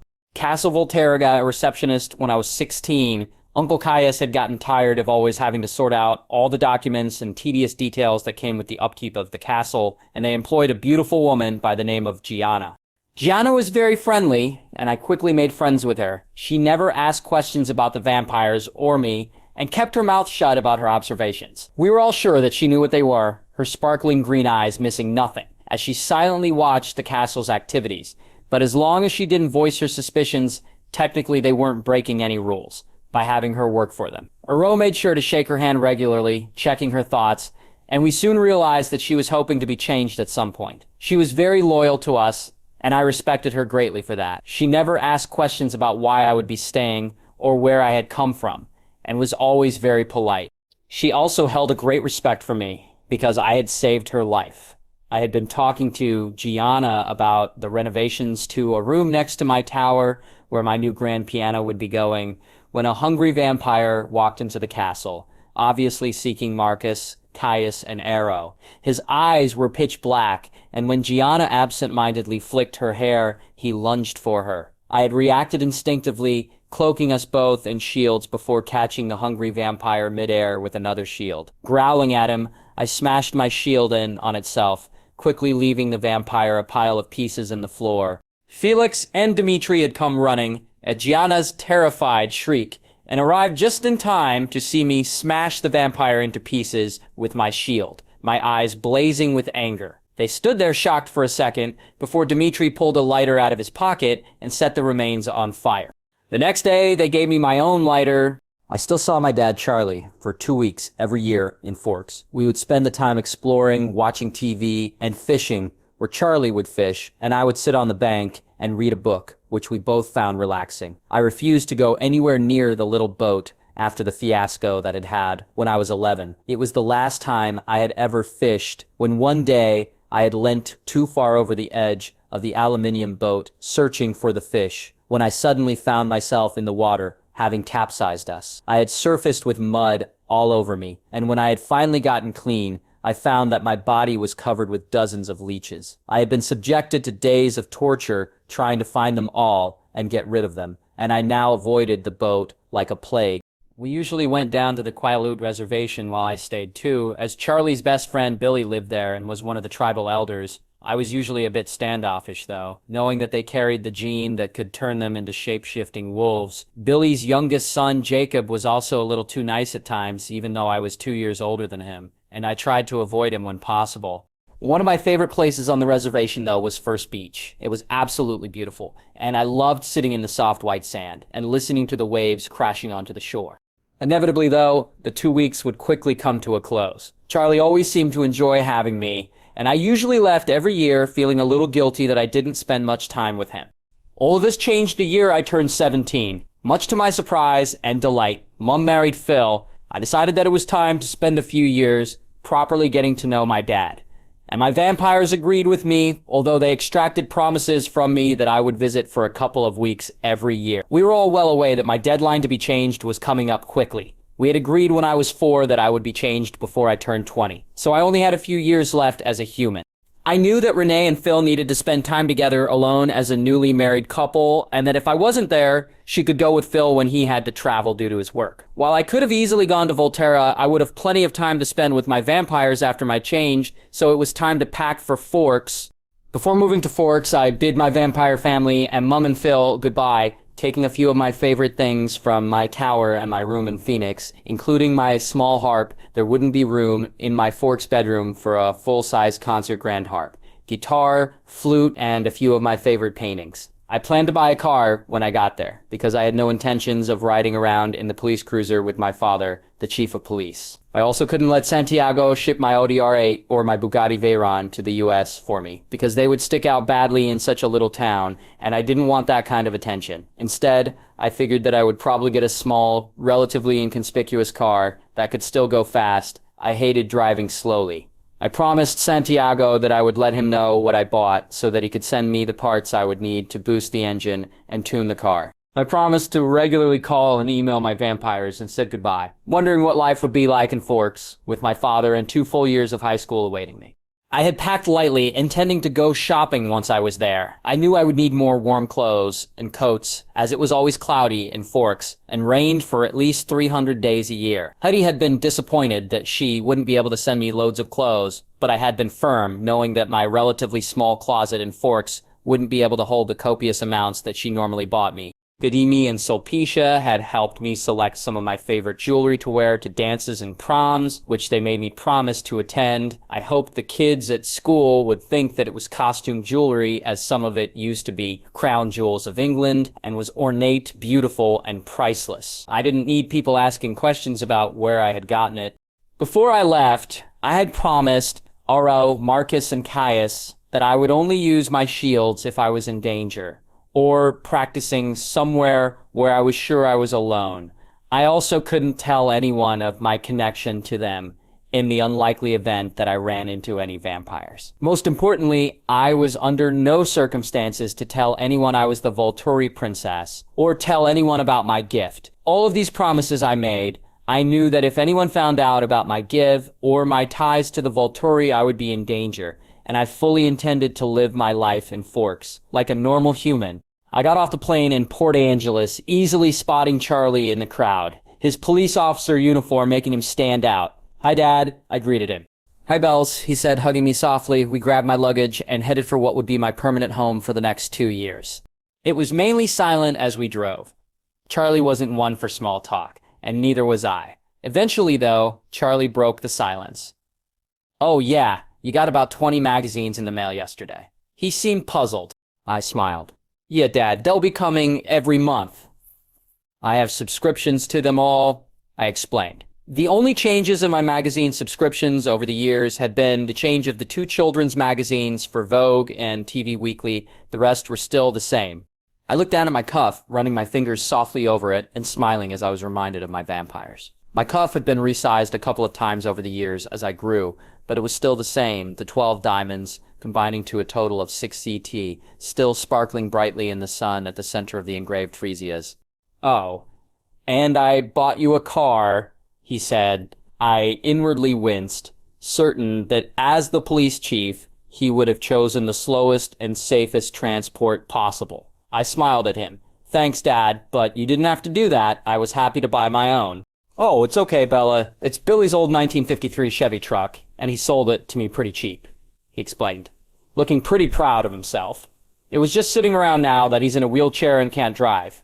"Thanks, Dad. I really appreciate it," I said sincerely, touched by how thoughtful he had been, although I was already thinking of ways that I could disable the car so I could buy something better. It looked like my plans to not use my shield would be forgotten before we even reached Forks at this rate, as I wondered absently whether I could park the truck on a hill and invisibly push it with my shield until it ran into a tree and crashed. "It's nothing, Bells," he said. "I just want you to be happy here." I grinned at him. "I'm sure I will be, Dad," I said. And we soon lapsed back into a comfortable silence for the rest of the drive. We soon reached home, and I got my first look at the truck Charlie had bought me. I had to admit, it had a certain charm about it, but I doubted that it would go over 50 miles spare. "Wow, Dad, it's charming," I said cheerfully. He seemed pleased that I liked it, and I felt slightly guilty for planning on destroying it. Charlie helped me bring my stuff upstairs, my instruments and paintings having already arrived by courier a few days ago. He left me to unpack, and I was grateful that he didn't hover. Once I sat down, I realized how tired I was, and I decided that now would be a good time to practice with my shields. I unzipped all of my suitcases and left them open on the floor, and then opened my closet and drawers. I closed my bedroom door and stood behind it in case Charlie decided to come back upstairs. Then I got to work unpacking everything quickly with my shields and placing them in the drawers and closet, extremely grateful for my gift. Once the suitcases were under my queen-size bed, I set up all of my instruments in a corner of my room, moving my rocking chair over near the window. Then I placed my laptop on the desk next to my bed. The 3 paintings were harder to place. I carefully unwrapped them from the packaging they had been sent in and held them up against the walls with my shields as I stood in the middle of the room deciding where to put them. I had just decided where to put them when I heard a soft knock at my door. I softly put the paintings on the floor, scolding myself for nearly revealing my gift on my first day in Forks, and thanking my lucky stars that Charlie knocked first. I opened the door to find Charlie standing there, an apologetic smile on his face. "I'm sorry, Bella, but I've got to go down to the station for a couple of hours. One of the guys called in sick," he explained. "It's okay, Dad," I said, assuring him. "I've got to finish unpacking anyway." I lied. "Okay then, I'll be back before dinner. I'll pick up a pizza or something," he said, making his way back downstairs. I waited until I heard his cruiser leave before proceeding to hang my painting up. I flopped down on the bed and pulled out my iPhone, calling Volterra. After assuring them that I had gotten here safely and that I was settling in well, I explained to Santiago that it was going to take me at least a few weeks before I could get rid of the truck and get something faster. Santiago seemed to think it was hilarious that I was going to be driving a vehicle that would undoubtedly have trouble going over 60 miles. Slightly cheered by my phone call, I then called Renee and assured her as well that I was fine. She had never liked it here, and she seemed to be afraid that I would hate living here too. In fact, she sounded almost puzzled when I said I was fine here. By the time I had finished with my phone calls, collected my magazines from where Charlie had left them for me on the kitchen table, and hung my paintings, Charlie was back with a pizza. I was relieved to find that we both had the same taste in pizzas, and I soon remembered that Charlie was a hopeless cook. I offered to take over the cooking now that I had moved in. He seemed grateful for the offer and showed me the jar where the food money was kept. He had next to nothing in the cupboards, so I took the food money and put it in my school bag, deciding that I would have to go shopping after school tomorrow. I slept peacefully and woke early in the morning, mentally preparing myself for another day as the new kid. Thanks to my alternations between Italy and America, I had been the new kid many times, and it never seemed to get any easier. What with the stares and whispers, the only consolation was that I knew it would die down within a couple of weeks, even less if something more interesting happened to come along. I arrived at school early, knowing I would need to get my schedule and a map before school started. I was one of the first to arrive, and I hurried to the office, avoiding the stares of the few early students. In the office, I found an older lady behind the desk with a name tag that said, "Miss Cope, can I help you?" she asked. "I'm Isabella Swan," I explained. "The new student." I watched as recognition dawned. "Of course, Chief Swan's daughter," she exclaimed. "We've been expecting you." I smiled politely and she gave me my schedule, a map, and a slip to have all my teachers sign and give back to her at the end of the day. I said goodbye and headed slowly for my first class, taking note of the buildings I passed and referencing them against the map. On my way, I was accosted by an overly zealous guy with blonde hair. "Hi, you must be Isabella. The new girl, right?" he asked. "Just Bella," I corrected. "Well, I'm Mike Newton," he introduced himself before giving me a spiel about the school. As soon as was politely possible, I extracted myself from the conversation and headed for my class once again, making a mental note to try and avoid Mike. I managed to make it through the first part of my day, only having to put up with one other guy, called Eric, who wanted to walk me to class. On the bright side, I met a very sweet girl called Angela and her friends Lauren and Jessica. Jessica, I quickly realized, was the gossip queen of the school, and as we sat down to lunch, she filled me in on the latest school gossip. I glanced over the cafeteria as I half-heartedly listened to Jessica before I froze in shock. I blinked, making sure I wasn't just dreaming, but sure enough, at the back of the cafeteria sat 5 inhumanly beautiful vampires at their own table. They had trays of uneaten food in front of them and were all staring off in different directions. "Who are they?" I asked, cutting Jessica off in the middle of her spiel. Jessica took a look at the vampires I was staring at. "They are the Cullens," she explained. I was pleasantly surprised by the name, and realized that this must be Carlisle Cullens, Coven, which relieved me because I knew they were vegetarians. They just moved here from Alaska with their parents. They're all adopted. Dr. Cullen, their father, and his wife Esme adopted them all. "That's nice of her," I observed, knowing it would take a very caring person to willingly care for 5 immortal teenagers. "Yeah, but I don't think she can have kids of her own or something," she stated, somehow seeming to think that that would make her less of a person. I frowned. Jess missed my frown and continued telling me about them. The small girl with black hair is Alice Cullen, the blonde guy next to her is Jasper Hale, and they're like a thing. The blonde supermodel is Rosalie Hale, Jasper's twin. I internally rolled my eyes, knowing that there was no way they were biologically related. The big guy with muscles is Emmett Cullen, he's with Rosalie, and the guy with the bronze sex hair is Edward. She finished with a sigh. "But he doesn't date," she warned me. "Apparently no one here is good enough for him," she sniffed, making me wonder when he had turned her down. So don't waste your time. I chuckled. "I wasn't planning to," I assured her. I continued eating my lunch in silence as I observed them. I watched as Jasper seemed to be in pain, and I could see, even from a distance, that his eyes were dark with hunger. I watched as Alice left the table, dumping her food props in the bin as she danced gaily out the door. She was abnormally graceful, even for a vampire. Rosalie was without a doubt the most beautiful creature I had ever seen, which is saying a lot when you've grown up with vampires. Beside her, Emmett and Edward appeared to be having a one-sided conversation. I frowned and listened closely. "Actually, Emmett, I'm a bit disappointed. Jessica didn't tell her much about us at all. Only the barest hint of a scandal." Edward whispered. I was very thankful that I had such acute hearing. It was obvious that no other humans would have even noticed they were talking. All of a sudden, Edward chuckled.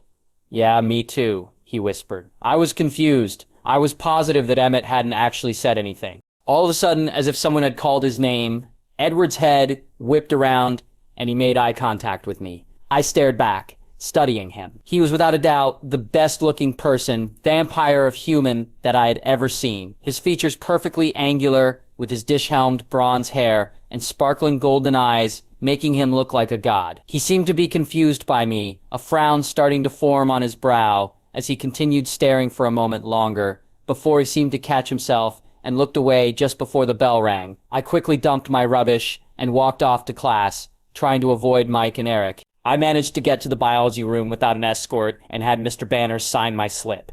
He welcomed me to the class and told me to take the only free seat in the room, next to Edward Cullen. I turned and made my way towards him. But as I passed a heater, I suddenly saw him stiffen as he turned to glare at me. His eyes were now pitch black, a stark contrast to the honey gold they had been at lunch. I knew he was hungry, and I quickly wrapped my shield around myself and prayed that he had enough control to resist trying to eat me as I quietly sat next to him. He leaned his chair as far away from me as possible. I could tell he wasn't breathing, and I saw his fingers gripping the edge of the desk tightly. As we silently worked out way through the lesson with me using my hair as a curtain so that he couldn't see my jugular pulsing, I prayed that he wouldn't lose control, because he would have to kill all of the other people in the classroom if he did to keep his existence a secret. I decided to help him out, and I placed a shield around him, holding his torso in place so that he couldn't move. I knew he wouldn't notice, as he was staying absolutely still, but it would be evident if he did choose to move. Thankfully, the lesson came to a close, with Edward still motionless beside me. Just before the bell rang, I released the shield around him and watched as he jumped to his feet the moment the bell rang, racing at a barely human pace, out of the classroom. As I packed up, I saw finger indents in the side of the desk where he had been gripping tightly. I subtly used my shield to smooth out the dents when no one was looking, before I headed for my last period of the day, gym. I was terrible at sports, and always had been. Although I did find it quite entertaining to watch vampires play sport, due to my clumsiness, gym was by no means my favorite subject, and I have to admit I'd been a bit upset to find that it was compulsory at Forks High. I was given a uniform and told that I could sit out for the day, so I sat on the bleachers and let my mind wander to Edward Cullen. I was confused by his reaction to me in biology. I knew he didn't eat humans, it was evident in his eyes when he wasn't thirsty, and I was confused by the fact that it seemed to be only my scent that set him off. He seemed to have perfect control when he was around everyone else. Then, here was his one-sided conversation with Emmett. I had a feeling that Edward had a gift. I was shaken from my thoughts by the bell ringing, and I rushed to my truck, eager to get home. As I drove out, I noticed that the Cullens had the only nice car in the lot, a silver Volvo. I only barely remembering to stop at the shopping center to pick up some food, in my rush to get home and talk to Uro. Bella's POV. When I got home, I headed to my room and pressing 1 on my phone to speed dial Volturi. A few moments later, Uro answered and I launched into a description of my first day. Uro, you'll never believe my luck. It seems that I attract vampires wherever I go, I said. Forks High School has 5 vegetarian vampires attending it, I explained. The Cullens? He asked. Yup, and apparently, their father, Dr. Cullen, works at the hospital. Ring any bells? I asked. Not waiting for his reply, I continued. Oh, and they must have a few gifts amongst them. I swear I heard 2 of them have a one-sided conversation. He chuckled. You're right, he confirmed. Eliezer mentioned a while back that Edward Cullen is a mind reader. Alice Cullen can see the future, based on people's decisions, and Jasper is an empath. I was surprised. A very talented family, I murmured. I'll bet that's why Edward looked frustrated with me. He can't read my mind, I snickered. Barrow laughed with me. It's probably the first time he's ever encountered someone whose mind he couldn't read, he mused. Yeah, I agreed. Then a thought occurred to me. That's why you suggested that we'd be a good match, isn't it? I accused. You knew I would be immune to his mind reading. I was annoyed. Aro stayed silent as I quietly fumed, cursing Aro and his matchmaking. Don't get any ideas, I warned him. Then I suddenly realized that I had gone off track and forgotten about my biology lesson. Aru, something happened today with Edward. I paused, unsure of how to describe it. Edward seemed perfectly fine with all the other students. He didn't look thirsty at all, but the minute he smelt my scent, he tensed up. His eyes turned black, and he looked like he was trying to stop himself from killing me. I said, describing the strange experience. Auro immediately sounded concerned, and I could hear my two worried guards in the background mumbling about plans to kill Edward if he even thought about hurting me. Bella, you are going to have to be very careful around him, Auro warned. I have a feeling that you are his lotta cantante, or his singer. Your blood calls to him. I'm actually surprised that he managed to resist. The memories I have seen from other vampires who have met their singers all showed an irresistible urge to drink their singer's blood. In fact, I've never met a vampire that managed to resist their singer. His explanation made me worried, and I felt sorry for Edward. Perhaps we should send your guard to Forks to keep you safe, Oro suggested. In the background, I could hear Caius and Marcus agreeing. I saw red. Absolutely not. I yelled, I do not need to be babysat anymore. Uncle Arrow and I forbid them to come. I am perfectly able to take care of myself, and in case you've forgotten, I do have a shield. I ranted, furious that he thought I couldn't protect myself. I can't believe you would even suggest it, or that Uncle Marcus and Caius would agree. How would we explain why there are suddenly 2 new vampires in Forks who seem to be mysteriously shadowing me? The Cullens would be sure to notice. In fact, Carlisle would recognize them and wonder what the Volturi wanted with me. That wouldn't be suspicious at all. I finished sarcastically. Besides, I'm not going to allow Felix and Dimitri to hunt anywhere near Forks, so they can't come. I added as an afterthought. I'm more worried about what will happen if Edward loses control and tries to attack me in public, I explained. We would have a hard time explaining why he pounced on me, and an even harder time trying to come up with a good reason as to why I wasn't hurt, I stated. Auro didn't seem as worried. I highly doubt he'll hurt you now, Bella. Now that he's resisted you once, it will probably become easier for him over time, and he should become somewhat desensitized after a while. Although I suspect he'll probably try to avoid you as much as possible. He paused for a moment. Just be careful, Bella. We don't want you getting hurt. I sighed. I know Uncle Arrow. I'll be fine, I assured him. The next morning, I kept a furtive lookout for Edward, but I never saw him. I did see the rest of the Cullens giving me curious glances, though. By the time lunch got around, I realized that Edward wasn't at school today, and I felt guilty, knowing I was probably the reason for it. As I stood in line getting my food, I was getting frustrated with Jess, who hadn't stopped talking all day. I realized that there was no way I would manage to make it through lunch if I had to sit next to her and keep listening to her drabble. I ran through my options, quickly realizing that the best way to avoid her would be to sit with the only people in the room that she wouldn't dare approach. I paid for my food and turned away from Jess. As I passed everyone and continued towards the vampires, the cafeteria went quiet. I saw Alice's eyes glaze over for a second before she turned to smile confusedly at me. I could feel the eyes of everyone staring holes in my back as I came to a stop in front of the table. I smiled shyly at them. Hi, I'm Bella, and I was wondering whether I could sit with you, I asked. I lowered my voice to a whisper that was barely audible. Just between us.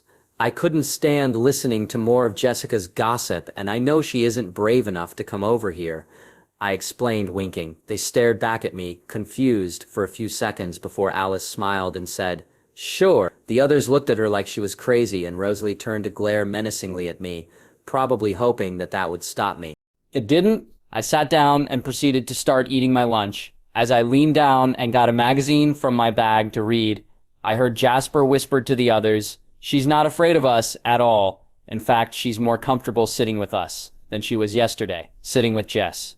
What a strange human, he muttered. I inwardly laughed. If only he knew just how strange. I thought. I heard Rosalie snort softly. Who wouldn't want to get away from Jess? She said scathingly. Acting as if I was a normal human who couldn't hear them, I pulled out my Car and Driver magazine, opening it and drooling over the new Chevrolet Camaro that was coming out, absently wondering whether I should buy one, then realizing that I would have nowhere to put it here in Forks. I sighed and flipped the page. Rosie broke the silence then. Is that this month's issue? She asked. I was surprised, because from the glare she had given me, I figured that she probably saw me as a threat to her family. But apparently the Ice Queen / supermodel was a sucker for fast cars. I nodded. Yeah, I was just looking at the new Camaro. It looks like it would be really fun to drive, I explained, sighing again. Yeah, Rosalie agreed, although I have to admit that I would prefer a European supercar to a muscle car. I chuckled. I know what you mean. I would rather have my Audi R8 than a Camaro. I winced slightly, as I realized that I had just given away the fact that I had a very expensive car. Sure enough, they looked mildly surprised. "You have an Audi R8?" Rosalie asked. I shrugged. "It's in Europe with my extended family," I explained. "It was a birthday present from them, and boy is it fun to drive," I exclaimed, my eyes lighting up as I thought about my car. "I'll bet it is," Rosalie commented. "I have a BMW M3 convertible," she told me proudly. "Nice. It suits you," I commented. "Did you install one of those performance packages for them that came out last year?" I asked. She looked shocked that I knew that much about cars, but Santiago had taught me well. "Yes, and I tuned the engine for racing," she informed me. "It now has a top speed of 200. I whistled in appreciation. My Audi's the same. I have to admit, it's quite a shock to get here and find that my dad has bought me an old truck that doesn't go over 60 pounds. I said, slightly dejected by the thought of having to drive so slowly. Rose looked sympathetic. "I think I may have to park it under a big tree and hope the wind blows the tree onto my truck and destroys it," I said seriously. The whole table erupted in laughter. "I'd be happy to help you with that," Emmett offered, his eyes glinting mischievously. I smiled at him. "I just might take you up on that." Alice butted in next. "That's a gorgeous bracelet," she commented, looking at my cuff. 6 carats of top-grade diamonds set in 24 CT white gold, she murmured, observing it closely. I inwardly cringed. Yes, not many people can get all that from just looking at it. I complimented her. "A lot of people seem to think it's silver with cubic zirconium," I informed her. She snorted, and her eyes moved from my cuff to take in the rest of my attire. "You have great taste in clothes," she informed me. "I love your shirt. The designer is one of my favorites." I smiled at her obvious approval of my outfit. Heidi would be happy. I continued talking with her and Rosalie about fashion until the bell rang. I put my magazine back in my bag and reluctantly left them. As I got a few steps away, Alice called, "Have fun in biology." I frowned suspiciously at her, and my suspicions were confirmed when I heard her whisper to the others, "Mike's gonna interrogate her about her sitting with us." I left the cafeteria and groaned, trudging unwillingly in the direction of the classroom. As I was sitting down alone at my lab table, I saw Mike enter the class and head for me. I grimaced. I knew what was coming. "Hey, why did you sit with the Cullens today?" he asked. "Because I felt like it," I answered. "Am I not allowed to sit with them or something?" I asked. "No, it's just that they don't really talk to anyone other than their family, and they're a bit weird," he explained.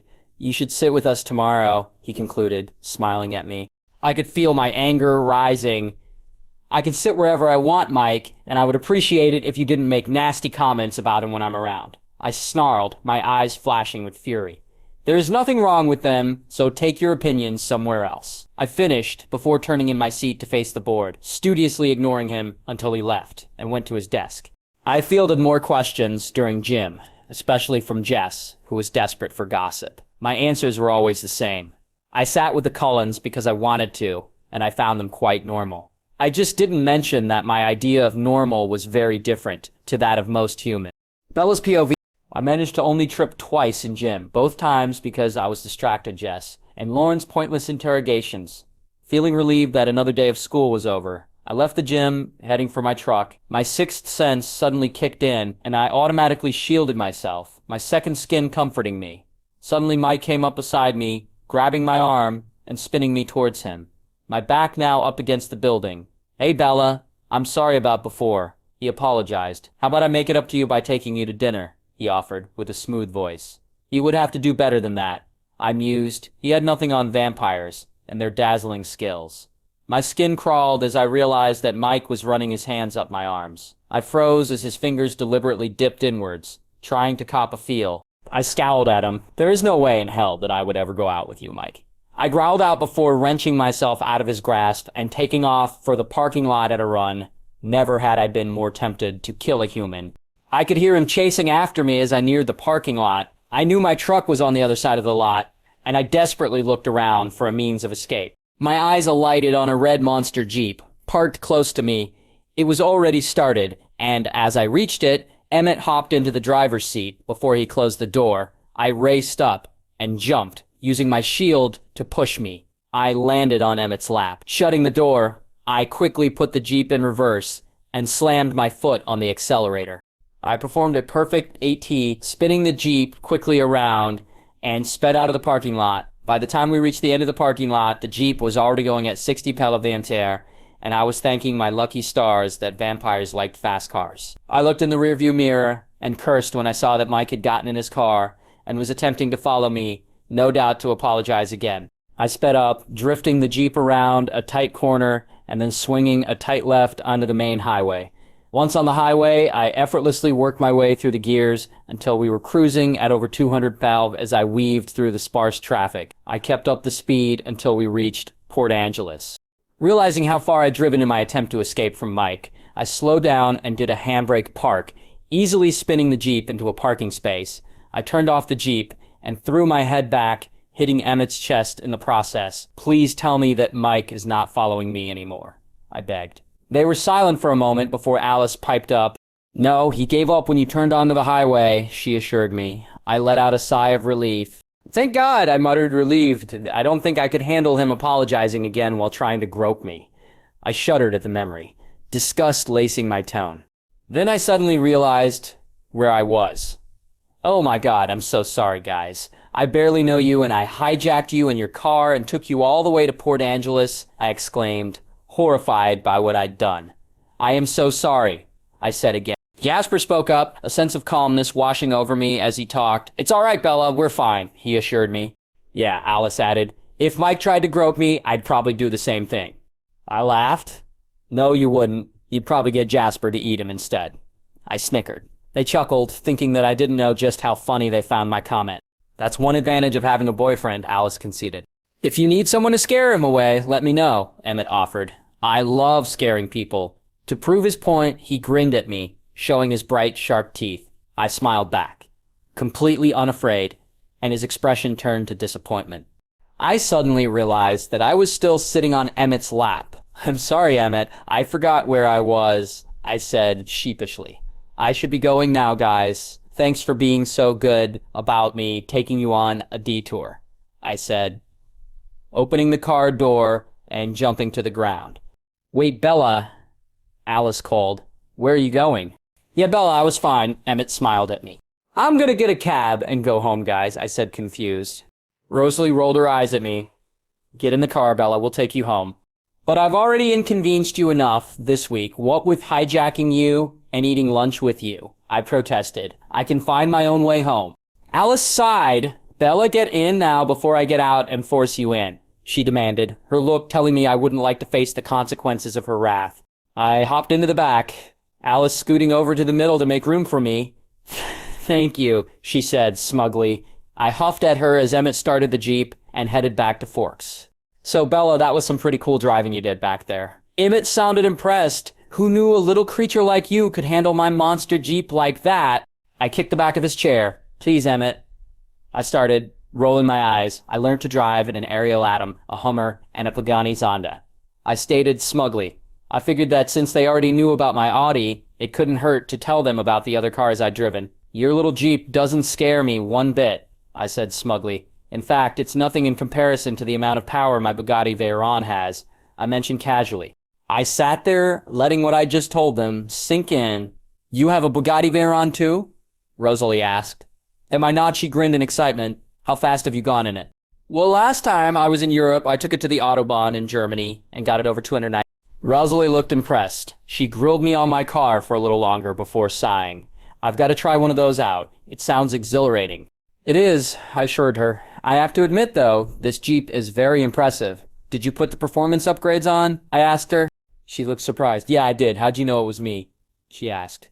"Well, you may look like a supermodel," I said, "but you're obviously the one in this family with the passion for cars." She grinned at that. "I'd love to get myself a Maserati GTS as a fun car to drive around out of town, but I don't know where I could keep it," I explained. "Charlie knows I have money, but he doesn't know how much. Besides, it would stand out too much in Forks," I said regretfully. "A Maserati GTS?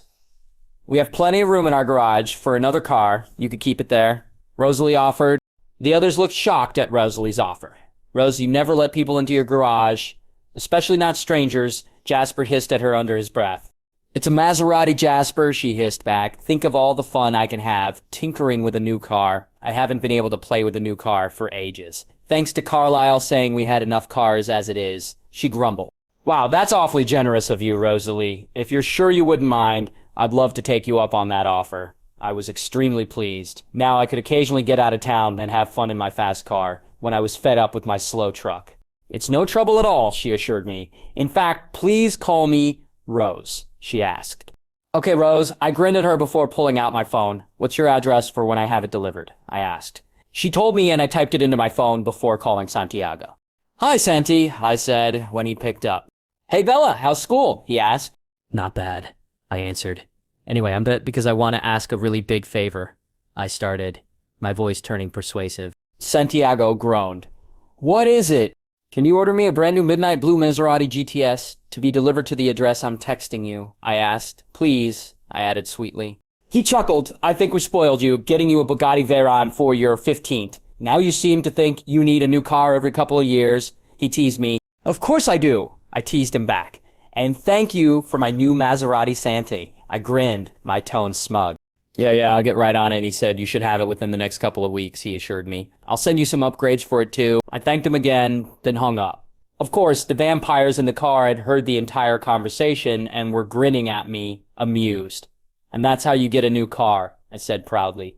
They burst into laughter. I only wish it could get here before the weekend, I moaned. I don't know what I'm going to do with myself, driving my slow old truck to Port Angeles this weekend. Why are you going to Port Angeles? Alice asked. I need to shop for some better clothes for Forks weather, I explained. I was suddenly wary as I saw Alice's eyes sparkle.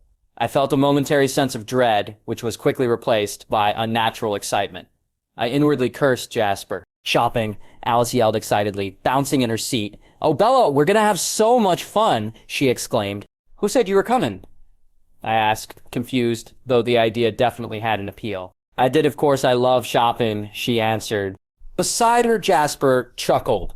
That's right, Bella. Alice lives for shopping, he informed me. I realized that I wouldn't be getting out of shopping with Alice, who seemed to like it even more than Heidi, which was saying something. I gave in.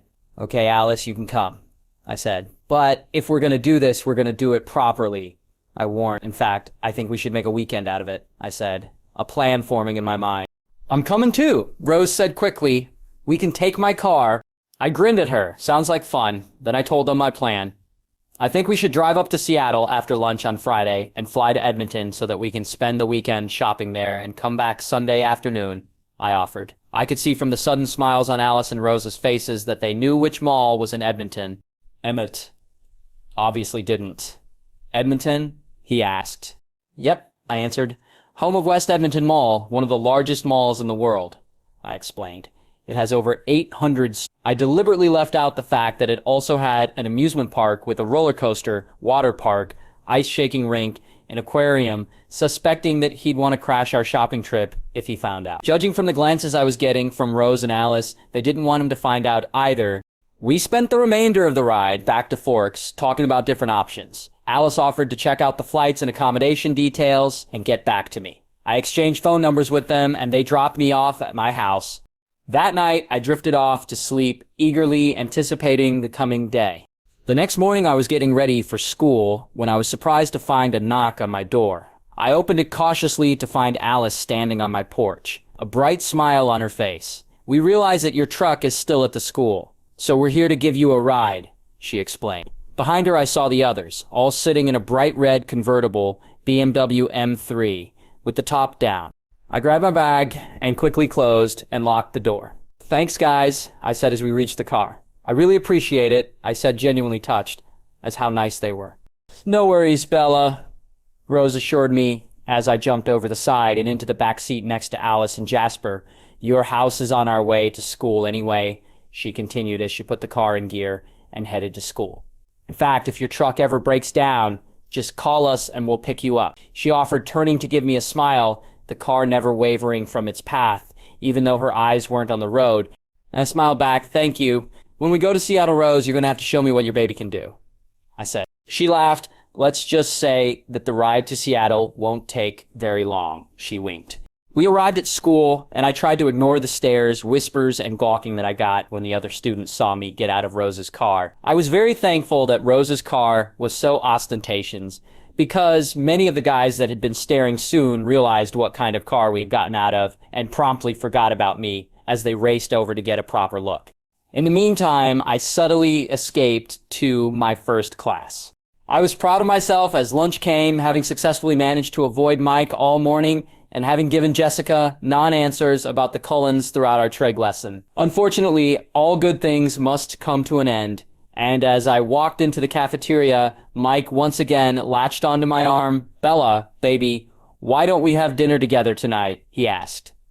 "Let me show you just how beautiful you are." He tried to purr, but it sounded like a lawnmower instead. "Let go and don't ever touch me again, Mike," I said, the venom in my voice unmistakable. His eyes flashed with determination. "Come on, baby, you know you want to go out with me," he stated arrogantly. "Stop playing hard to get." I gritted my teeth to stop myself from throwing him through the window. "I'm only going to say this once, Mike. I do not like you," I said slowly, stressing every word, my voice deceptively calm. Mike's hand was still on my arm, and he opened his mouth to say something when a large, cold white hand came down on his shoulder. He shivered and let go of my arm, turning to face the owner of the hand. I grinned my thanks at Emmett, who was glaring at Mike. I saw a quick flash of humor in his eyes as they caught mine, before he turned his cold stare back to Mike. "Listen, Mike," he growled menacingly. "If you ever touch Bella again, if you even come near her again, I will personally remodel your face," he warned. Mike was now visibly shaking. "Do you understand?" Emmett asked him. Mike nodded before turning and running out of the cafeteria. Emmett and I managed to make it to our table before bursting into laughter, and we were soon joined by Jasper, Alice, and Rosalie, who had watched the whole exchange with amusement. "Thanks, Emmett," I said when we finally calmed down. "You're like the awesome big brother I never had," I commented. He looked pleased. "I can see why you were so eager to escape from Newton yesterday," Rose remarked, her disgust of Mike evident in the way she sneered his name. I simply shuddered in disgust and nodded. In my rush to get away from Mike, I had forgotten to get any food, so I just snagged stuff off the others' trays. They weren't going to eat in any way. They looked at me, surprised, but I just shrugged at them. "I'm too lazy to go up there and get my own stuff, so I hope you guys don't mind sharing," I said. "Oh no, Bella, go right ahead. We always get too much to eat anyway," Alice assured me. "In fact, you should just eat off our trays every day. We always get too much and waste it," she said. I smiled inwardly. Obviously, Alice had figured out that it would help them look more human if the food on their trays actually disappeared instead of just being rearranged. "Well, if you don't mind," I said hesitantly. "Oh no, help yourself," they said. I tucked in eagerly, surprised that they had all managed to pick nice foods. Alice, Rose, and I were soon chatting about our shopping trip as I happily munched away. Charlie had been happy that I was making friends and had quickly agreed to the shopping trip as he was planning on going fishing with Billy on the weekend. Anyway, that afternoon, Alice caught me before I could get to my truck. "Bella, you have to come over to our place this afternoon," she begged. "Esme is dying to meet you." I sighed, realizing I was never going to win an argument against her. I agreed and followed them to their house in my truck. Calling their home a house was the biggest understatement of the year. It was a huge 3-story mansion. I walked in feeling slightly intimidated by the beauty of it. Waiting near the door was a beautiful vampire with soft motherly features and wavy caramel hair. "Hello," she greeted me. "I'm Esme. You must be Bella. My kids haven't stopped talking about you," she said, smiling at me. I smiled brightly back before stepping closer and giving her a hug. She froze for a second in surprise before lightly hugging me back. "It's a pleasure to meet you, Esme. You have a lovely home and a wonderful family," I said. "Thank you, Bella. I can see why my children all seem to find you so intriguing," she said as I blushed in embarrassment. I mumbled a quick thank you as I looked around the large room we were in. My attention was immediately caught by the grand piano, sitting on a raised floor. "What a beautiful piano," I commented. "Thank you, dear. It's Edward's." "Esme," I explained. "Do you play any instruments?" she asked. I nodded shyly. "I mainly play the harp, but I can play a few other instruments, including the piano," I informed her. She beamed at me. "The harp? How lovely. You will have to play it for us sometime," she declared. I smiled at her enthusiasm. "Unfortunately, I didn't have room for the concert grand harp that I normally play," I explained remorsefully, "and I only have a smaller harp to keep me in practice." Esme seemed to have the same generosity as the rest of her family, because she immediately responded with an offer "Oh, Bella, you are more than welcome to keep your harp here," she offered. "We have plenty of room. In fact, I'm sure it would look lovely sitting near the piano," she gushed. "Esme, I couldn't impose on you so much," I said, suddenly uncomfortable with the generosity of this family. "You guys have already done so much for me, and I don't know how I'd ever repay you," I explained. "Nonsense. Esme stated, we would be happy to have your harp here. But if you really feel the need to pay us back, you can play for us when it gets here." I decided that I shouldn't pass up this offer, so I smiled gratefully and hugged her again. "Thank you, Esme," I whispered. I was taken on a tour of the house by Alice before Rosalie took me out to the garage, proudly showing me the collection of expensive cars housed in the supersized garage. One in particular caught my eye. I whistled. "Nice Vanquish," I commented. Rose smiled. "It's Edward's," she informed me. I was surprised. It sounded like Edward and I had a lot in common. It was disappointing that I had to be a singer and scare him away. I spent some more time watching them interact as a family before I reluctantly headed home to start dinner for Charlie. Thursday was spent with Mike going out of his way to avoid me, something I was very grateful for. Our plans for the weekend were finalized, and we would be leaving in the middle of the next day before lunch. One aspect of my day that I tried hard not to think about too much was the incident that happened at lunchtime. I had tripped just as I reached our table and fallen to the ground. Flailing my arms in a pointless attempt to stop myself, I had ended up dumping 2 trays of food on myself, much to Emmett's amusement and my eternal embarrassment. He had continued to tease me about it all day, and after school, his final comment made me snap. "Bella, I must say, you look good enough to eat," he grinned at me. "All you need is a little whipped cream and a cherry on top, and you'd be perfect," he declared. I flushed and glared at him. "I will get you back for this, Emmett. You will pay," I warned. He laughed in disbelief, and I turned away, a plan forming in my mind. Alice started laughing and muttered, "Oh, Emmett, what have you done?" before pulling Rose aside to whisper to her as they walked away. Soon, both of them were grinning like Cheshire cats. I took that as a sign that they approved of my plan. I woke early on Friday, eager to start my day. I rushed through my routine, managing to catch Charlie before he left for work to bid him goodbye and wish him luck for the weekend. I waited outside, and soon enough, Rose drove up in her car with Alice. Emmett and Jasper were in the Jeep behind them. I tossed my lightly packed duffel in the boot and climbed in eagerly. Alice was practically vibrating with happiness in the passenger seat. I hadn't packed much, knowing that in all likelihood, I would have plenty of luggage coming home. The morning passed slowly. I couldn't believe how slowly the clock was ticking as I impatiently waited for the bell to go. After what seemed like hours, the bell finally rang, and I rushed out of class and over to the BMW, where a bouncing Alice and a calm Rose were already waiting. Standing beside them was Jasper and Emmett. We bid the boys goodbye and got out on the road. As Rose had promised, it was a very quick trip to Seattle, and we were soon comfortably seated in first class on a plane headed for Edmonton. I settled down and had a nap on the way there, knowing that once we got to Edmonton, it would be non-stop shopping. I also ate a big meal on the plane, pinching food off Rose and Alice and stuffing myself because I had a feeling that they weren't used to stopping for food while they shopped. We landed and quickly got our luggage, heading straight for the hotel conveniently located beside the shopping center in our hire car, a blue Mustang. We didn't even bother going up to look at our suite. We just checked in and left our luggage and car at the hotel before quickly entering the huge mall. Alice sighed in happiness as we entered. "This is heaven," she declared, before her eyes immediately started darting towards the names of the stores in view. "Ooh, let's go here first," she decided, grabbing us. I resisted. Alice, our first stop is going to be the camera store," I said firmly. "Why?" she asked, confused. "So we can take pictures of all the fun we have to rub it into the boys, of course." I explained as if it was the most obvious thing in the world. Rose and Alice grinned evilly. "I like the way you think, Bella," Rose declared as we headed for the camera store and brought 3 digital cameras. We had the assistants take them out of the boxes and set them up for us before leaving the store. Shiny new cameras in hand to document our shopping trip.